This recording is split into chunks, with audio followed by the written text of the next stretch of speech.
Hello நண்பர்களே, குவைத்தில் visa இல்லாமல் அல்லது விசா இருந்தும் ரினிவல் பண்ணாமல் அசால்ட்டாக இருக்கிறவங்களுக்கு 10,000 தினார் அபராதமும் 3 வருடம் வரைக்கும் சிறை தண்டனையும் விதிக்கப்பட இருக்குது. அது சம்பந்தமான முக்கியமான அப்டேட். குவைத்தில் 60 வயதை கடந்தவர்களுக்கு ரொம்ப பெரிய அநீதி இழைக்கப்பட்டிருக்கு. குவைத் பிரதமர் ரொம்பவே ஆதங்கப்பட்டிருக்காங்க.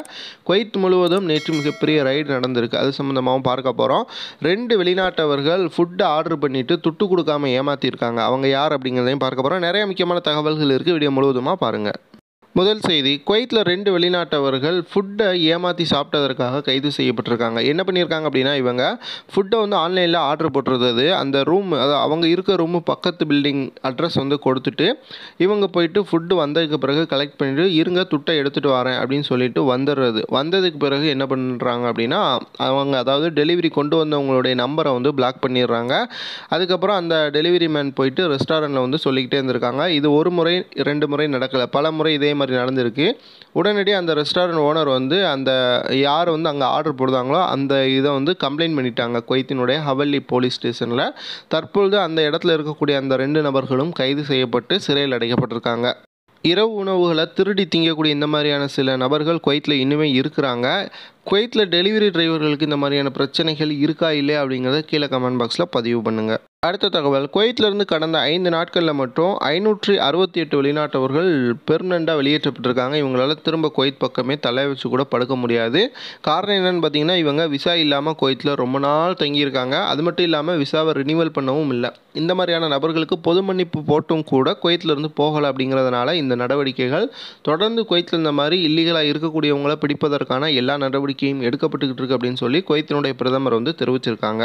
அதேபோல் குவைத்தில் விசா இல்லாமல் இருக்கிறவங்க, விசாவை ரினிவல் பண்ணாமல் தங்கி இருக்கக்கூடியவங்க, இந்த மாதிரியான நபர்களுக்கும் மிகப்பெரிய பிரச்சனைகள் வரப்போகுது. 10,000 தினார் வரைக்கும் அபராதம் விதிக்கப்பட போவதா குவைத்தினுடைய உள்துறை அமைச்சகம் மற்றும் பேசி தெரிவிச்சிருக்காங்க. இது மட்டும் இல்லாமல் 3 வருடம் வரைக்கும் வேணுக்குமே விசாவை ரினிவல் பண்ணாமல் அசால்ட்டாக இருக்கிறவங்களுக்கு 3 வருடம் வரைக்கும் சிறை தண்டனையும் விதிக்கப்படுவதற்கான வாய்ப்பு இருக்குது. அதேபோல் அவர்களுக்கு, அதாவது விசா இல்லாமல் இருக்கிறவங்களுக்கு தங்க இடம் கொடுக்குறவங்க, அவங்களுக்கு ஸ்பான்சர் பண்ணவங்கன்னு எல்லாருக்குமே இந்த தண்டனை பொருந்தும் அப்படின்னு குவைத்தினுடைய உள்துறை அமைச்சகம் ரொம்ப கடுமையான எச்சரிக்கையும் விடுத்திருக்காங்க.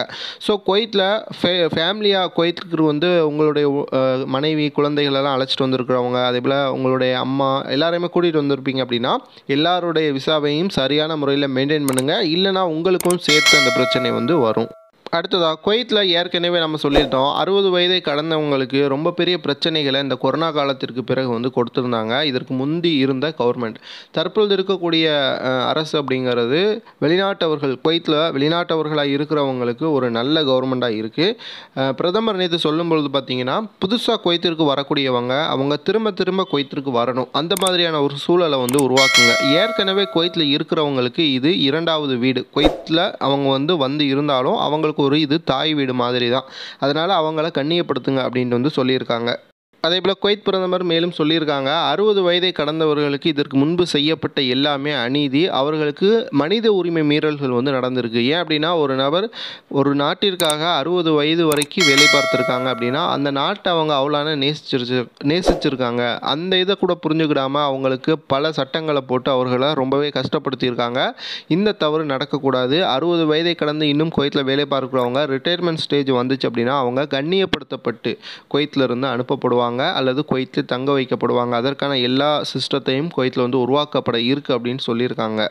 அதேபோல் குவைத்தை நம்பி புதிதாக வரக்கூடியவங்களுக்கும் என்ன சொல்லியிருக்காங்கன்னா, அவர்கள் குவைத்தில் கம்பெனிக்கு வராங்கன்னா சரியான கம்பெனிக்கு தான் அவங்க வந்திருக்காங்களா, அவர்களுக்கு சேலரி, அவர்களுடைய விசா எல்லாமே சரியான முறையில் அவங்களுக்கு கிடைச்சிருக்கா அப்படிங்கிறத உறுதிப்படுத்துவதற்கான ஆணையம் அமைக்கப்படும் அப்படின்னு சொல்லியிருக்காங்க.